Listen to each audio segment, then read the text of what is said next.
Петропавлдағы көпсалалы қалалық ауруханаға 375 миллион теңгеге жапондық КТ General Electric Revolution құрылғысы сатып алынды. Оның негізгі артықшылығы науқасқа сәулелік жүкті төмен түсіріп зерттеудің жоғары дәлдігінде. Аталған құрылғы ауруды бастапқы кезеңде анықтауға мүмкіндік береді.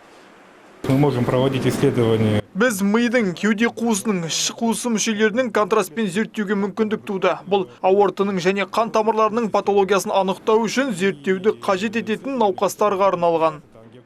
Жаңа компьютерлік томография құрылғысын аймақ басшысы Құмар Ақсақаловқа таныстырылды. Күніне 20-30 тексеруді өткізуді жоспарлап отырған кеңсе тәулік бойы жұмыс істейтін болады. Олар міндетті медициналық сақтандыру аясында тегін және 13 мың теңгеге ақылы түрде жүргізіледі. Облыс әкімі мұндай маңызды КТ аппаратының саны 4-тен 8-ге дейін өскенін атап өтті.